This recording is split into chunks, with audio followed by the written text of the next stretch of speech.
आज का हमारा टॉपिक है historical review of lake culture. Historical review का मतलब क्या है? रिव्यू तो आपने बहुत सुने होंगे कि कपड़े कैसे आए, क्या आया, या कोई सामान के ऊपर रिव्यू देना कि वो कैसा निकला, कैसा चला। अब हिस्टोरिकल का मतलब क्या है, और वो भी लाख कल्चर का। हिस्टोरिकल का मतलब है कि पुराने समय में लाख कल्चर के ऊपर रिव्यू कैसा था, यानी कि लाख कल्चर लोग कैसे उपयोग करते थे कि नहीं करते थे। तो यही पढ़ेंगे आज हम।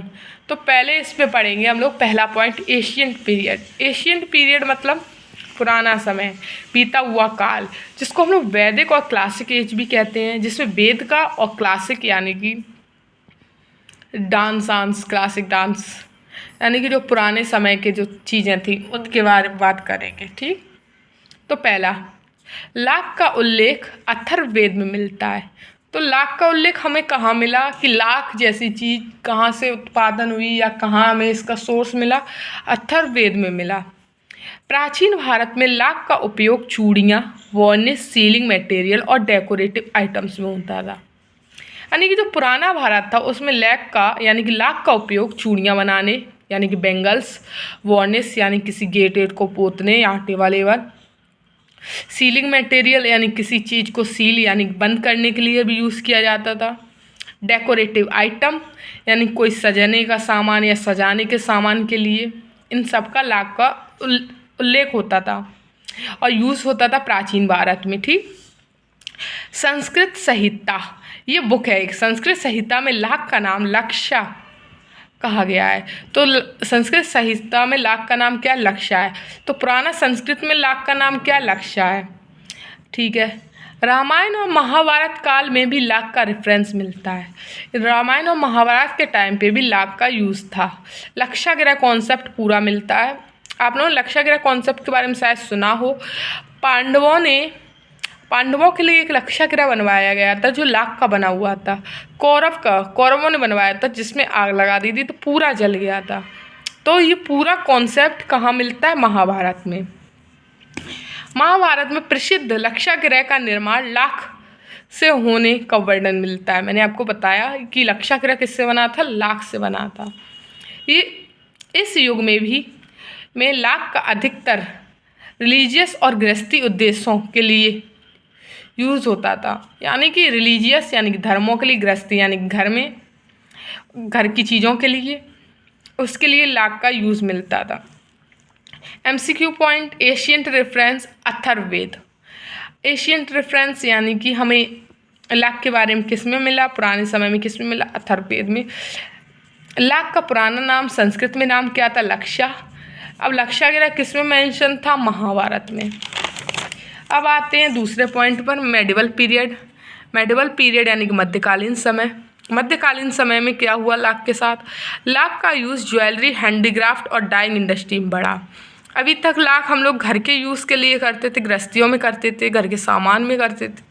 अब उसको किस में यूज़ करने लगे? ज्वेलरी, हाथ से बने हुए सामान जिसको हैंडीक्राफ्ट बोलते हैं, और डाइंग इंडस्ट्री, किसी चीज़ को डाई यानी कलर देने में किसका यूज़ करने लगे? लाख का यूज़ करने लगे। अब दूसरा पॉइंट है हमारा, रूरल और ट्राइबल एरिया में ट्रेडिशनल लैक रेयरिंग प्रचलित हुआ। रूरल ट्राइबल में ट्रेडिशनल रेयरिंग प्रचलित हुआ। ट्रेडिशनल रेयरिंग प्रचलित हुआ का मतलब क्या है? ट्रेडिशनल रेयरिंग का मतलब पालना होता। पालना होता, किसको पालना? जो लैक का कीड़ा था, उन लोगों ने, रूरल और ट्राइबल एरिया के लोगों ने क्या किया? लाख के कीड़ा को घर पे पालना शुरू कर दिया। घर पे पालने का मतलब ये नहीं है, मतलब पेड़ लगाए यानी कि पालना शुरू कर दिया उसको। तो परंपरागत रेयरिंग पद्धतियों प्रचलित हुई। अब यहाँ से क्या हुआ? यहाँ से उन्होंने पालना क्यों शुरू किया? अगर वो पालेंगे तो उन्हें लाख मिलेगा। तो यहाँ से क्या हुआ? लाख का उत्पादन बढ़ा। तो इंडिया में लाख का limited export south east Asia तक शुरू हो गया। अब उन्होंने जब लाख के कीड़े को पालना शुरू कर दिया तो इंडिया में जो लाख अभी तक घर में सीमित था वो कहाँ तक पहुँच गया? लिमिटेड एक्सपोर्ट जो सीमित था वो साउथ ईस्ट एशिया तक शुरू हो गया। अब इंडिया से निकलकर ये साउथ ईस्ट एशिया तक पहुँच गया। MCQ पॉइंट में याद रखना, मेडिवल पीरियड में लैक मेनली कॉटेज इंडस्ट्री थी। मेडिवल पीरियड यानी मध्यकालीन समय में लैक कॉटेज इंडस्ट्री थी। कॉटेज इंडस्ट्री यानी कि रूरल और ट्राइबल एरिया तक ही स्थित थी, यानी कि लोग अपने घर पर ही करते थे, यानी कि घर के ही लोग लाख को बेचते थे, खरीदते थे। इसमें कोई ज़्यादा लोग यूज़ नहीं थे, यानी कि कोई मशीनें यूज़ नहीं थी। घर ही पे लोग लाख बनाते थे, निकालते थे और बेचते थे। इसीलिए इसे क्या कहा, मेनली कॉटेज इंडस्ट्री थी। अब ब्रिटिश पीरियड में क्या हुआ, तीसरा आया ब्रिटिश। जब यहाँ पर शासन चला अंग्रेज़ों का तो उस पीरियड को बोला जाता है ब्रिटिश पीरियड। ब्रिटिश पीरियड में साइंटिफिक डेवलपमेंट फेज आया। अब क्या हुआ, ब्रिटिश पीरियड में साइंस का भी यूज़ किया इन लोगों ने लाख को बढ़ाने के लिए। तो यहाँ पर ब्रिटिश रूल के द्वारा लाख की कॉमर्शियली यानी व्यावसायिक इम्पोर्टेंस बढ़ी। कॉमर्शियली का मतलब होता है व्यावसायिक मतलब जैसे किसी चीज़ को बेचना है, क्यों बेचना है, इसका उत्पादन हमें कितना मिलेगा और इससे क्या फ़ायदा होगा, ये होती है व्यावसायिक वैल्यू। तो इसकी लाख का इस्तेमाल हमने व्यवसाय के लिए करने लगा, यानी कि उससे हमें फ़ायदा होगा कि नहीं होगा, तो इसलिए लाख की वैल्यू बढ़ी। 19वीं सेंचुरी में ऑर्गेनाइज्ड लैक ट्रेड स्टार्ट हुआ। जब उन्होंने देखा कि लाख में उनको फ़ायदा दिखा तो उन्होंने क्या किया, ऑर्गेनाइज्ड लैक ट्रेड स्टार्ट कर दिया, यानी कि लाख को बेचना शुरू कर दिया 19वीं सेंचुरी में। ठीक, साइंटिफिक स्टडी और पेस्ट कंट्रोल मेथड भी डेवलप्ड हुए। अब इन्होंने कहा कि हम ज़्यादा से ज़्यादा लाख कैसे उत्पादन कर सकते हैं, तो उसके लिए उन्होंने स्टडी की, साइंटिफिक स्टडी। और कभी कभार कीड़े भी जैसे लाख में लग जाते तो उसके लिए पेस्ट कंट्रोल मेथड भी उन्होंने डेवलप्ड किए। 1952 में रांची में इंडिया लैक रिसर्च इंस्टीट्यूट की स्थापना हुई। अब इंडियन इंस्टीट्यूट को नेचर रेजिन एंड गम कहा जाता है।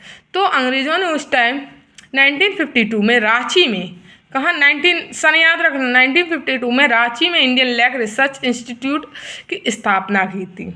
तो अब बताओ लाख की इंस्टीट्यूट की स्थापना कब हुई थी, 1952 में। कहाँ हुई थी, रांची में। और नाम क्या था, इंडियन लैक रिसर्च इंस्टीट्यूट। उसका अब नाम क्या है, Indian Institute of Natural Resin and Gum. तो ये पॉइंट अच्छे से याद रखना है, यहाँ से 3-4 MCQs बन सकते हैं। इंस्टीट्यूट का करंट नाम है Indian Institute of Natural Resin and Gum. ठीक है, MCQ पॉइंट याद रखना, रिसर्च इंस्टीट्यूट इस्टेब्लिश यानी कि कब स्थापना हुई, 1952 में। लोकेशन कहाँ है, रांची में। इसका फोकस क्या था, साइंटिफिक लैक रिसर्च।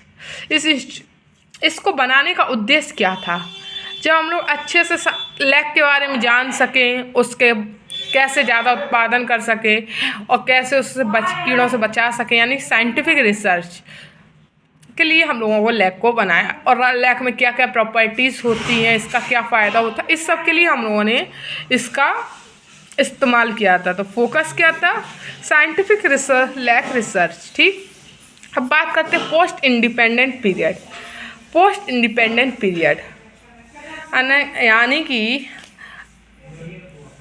यानी कि गवर्नमेंट ने लैक कल्टीवेशन को ट्राइबल लिवलीहुड के रूप में प्रमोट किया। अब क्या गवर्नमेंट ने क्या किया, गवर्नमेंट ने जो लैक कल्टीवेशन है उसको ट्राइबल लिवलीहुड में प्रमोट किया, यानी कि जनजातियों तक ले गए, उन्हें अपने दूसरी जगह आगे भी ले गए कि लैक से ये सब मिलता है, इसकी महत्व बताया। इम्प्रूव स्ट्रेन कुसमी और रागनी का मैनेजमेंट हुआ, यानी कि 2 स्ट्रेन उन्होंने जो ज़रूरी थी, कुसमी और रागनी, उनको इम्प्रूव किया, यानी कि उनमें बदलाव किए और साइंटिफिक प्रूनिंग टेक्निक एडॉप्ट की, जिससे कि किसानों को इससे फ़ायदा हो। एक्सपोर्ट मार्केट एक्सपेंड हुआ, USA, जर्मनी और जापान। इन्होंने मार्केट को भी बढ़ाया। जो अभी तक लाख इंडिया तक स्थित था वो कहाँ पहुँच गया, USA, जर्मनी और जापान। तो इम्पॉर्टेंट है, इंडिया वर्ल्ड का लैक का सबसे बड़ा प्रोड्यूसर बना, यानी कि सबसे ज़्यादा लैक प्रोड्यूस कहाँ होता है, इंडिया में। अब बात करते हैं मॉडर्न एरा यानी करंट स्टेटस या प्रेजेंट सिनेरियो। मतलब मॉडर्न एरा यानी कि जो अभी का समय, करंट स्टेटस, प्रेजेंट सिनेरियो यानी कि जो अभी चल रहा है। आज इंडिया लैक ग्लोबल प्रोडक्शन का लगभग 60 से 70% योगदान देता है। तो आज का जो भारत है वो लगभग 60 से 70% लाख उत्पादन में क्या देता है, योगदान देता है। और सबसे ज़्यादा लाख कहाँ से मिलता है, झारखंड मुख्य उत्पादक राज्य है। अब बात करते हैं, लैक एक इको फ्रेंडली बायोडिग्रेडेबल और थर्मोप्लास्टिक है। इको फ्रेंडली यानी कि हमारे नेचर को कोई नुकसान नहीं पहुंचाता, बायोडिग्रेडेबल यानी डिकम्पोज हो जाता है, यानी कि प्लास्टिक जो कभी भी काफ़ी सालों में हमारी धरती में डिकम्पोज होती है उसकी जगह ये बहुत जल्दी डिकम्पोज हो जाता है। थर्मोप्लास्टिक मटेरियल का होता है, यानी कि इसको जिस शेप में ढालना चाहो उस शेप में डाल सकता है। वैल्यू एडिशनल चेन, फिर हमने इसको प्योरीफाई करके यानी कि इसको साफ़ सुथरा करके और भी इनमें चीज़ें निकाली, जैसे स्टिकी लैग से बना सीड लैग, सीड लैग से बना सिलिका, सिलिका से बना लैग डाई से बना लैग वैक्स। तो मॉडर्न युग में लैग एक फॉरेस्ट बेस्ड सुटेबल इंडस्ट्री बन चुका है। फॉरेस्ट बेस्ड सुटेबल इंडस्ट्री बन चुका है। फॉरेस्ट बेस्ड सुटेबल इंडस्ट्री का मतलब क्या है, लाख में ना हमें पेड़ों को काटना पड़ता है ना नुकसान पहुंचाना पड़ता है, ऊपर से पेड़ होंगे तभी तो लैग का कीड़ा उस पर रहेगा और लाख बनाएगा। तो ये सुटेबल इंडस्ट्री बेस्ड बन गया है, सस्टेनेबल। तो यहाँ पर हमें कोई नुकसान नहीं हो रहा है। कंक्लूज़न, इस पूरे इतिहास विकास को देखते हुए यह स्पष्ट होता है कि लाख संस्कृति भारत की एक बहुत प्राचीन और निरंतर विकसित होने वाली परंपरा है। यानी कि ये सब बातों को पढ़कर और जानकर ये लग रहा है कि लाख अभी से नहीं बहुत पुराना है और इसमें धीमे धीमे विकास आया। वैदिक काल में इसका उल्लेख मिलता है महाभारत जैसे एपिक ग्रंथों में। तो इसका वैदिक काल में उल्लेख मिलता है महाभारत में जैसे एपिक ग्रंथों में। इसका प्रयोग दर्शाता है कि मध्यकालीन युग में एक कॉटेज और हैंडीक्राफ्ट इंडस्ट्री के रूप में स्थापित हुई। तो बीच में मेडिवल पीरियड में लोगों ने क्या किया, अपने घर पे ही पालन शुरू किया, यानी घर ही के लोग काम करते थे, उसको बेचते थे। तो कॉटेज इंडस्ट्री थी, हैंडीक्राफ्ट इंडस्ट्री थी। यह ट्राइबल आदिवासी समुदाय इस अपनी रोजी रोटी पर निर्भर करने लगी। अब यहाँ से क्या हुआ, जब वो लोग अपने घर पे ही काम करने लगे तो उन्हें पैसा मिलने लगा, तो उनकी रोजी रोटी इन्हीं से चलने लगी। अब ब्रिटिश का जब शासन आया, ब्रिटिश शासनकाल में लाख कल्चर को एक वैज्ञानिक आधार मिला। अब साइंस भी जुड़ गया इसमें। रिसर्च इंस्टीट्यूट, ब्रिटिश शासनकाल में लैक कल्चर को वैज्ञानिक आधार मिला। ये मैंने आपको बताया कि उसको वैज्ञानिक यानी साइंस का भी सपोर्ट मिल गया था। रिसर्च इंस्टीट्यूट की स्थापना साइंटिफिक मैनेजमेंट टेक्निक, इससे एक ऑर्गेनाइज्ड कॉमर्शियल एक्टिविटी के रूप में बढ़ावा दिया। यानी कि जब हमने इसके लिए एक पूरी टेक्निक बना ली, इंस्टीट्यूट बना लिया, तो इसने क्या किया, इसको ऑर्गेनाइज्ड कॉमर्शियल एक्टिविटी, ऑर्गेनाइज्ड यानी कि कॉमर्शियल यानी कि व्यावसायिक एक्टिविटी, यानी कि ऑर्गेनाइज्ड, एक के पीछे एक ऑर्गेनाइज चीज़ें नहीं रख देते हम लोग, ऐसे ही ऑर्गेनाइज्ड समांतर वैज्ञानिक एक्टिविटीज़ को बढ़ावा दिया। यानी कि लाख का उत्पादन कैसे करें, फिर उससे कैसे उसको बेचें, कैसे उसे प्रोसेसिंग करें, यानी कि सामान निकालें, तो इन सबकी मदद की ब्रिटिश शासनकाल में। तो 1952 रांची में Indian Institute Lac of Natural Resin Gum की स्थापना हुई। लैक रिसर्च इंस्टीट्यूट सपोर्ट दिया जिससे प्रोडक्शन यानी कि उसकी वैल्यू कितना वो पैदा हो रहा है, प्रोडक्शन और क्वालिटी में सुधार आया।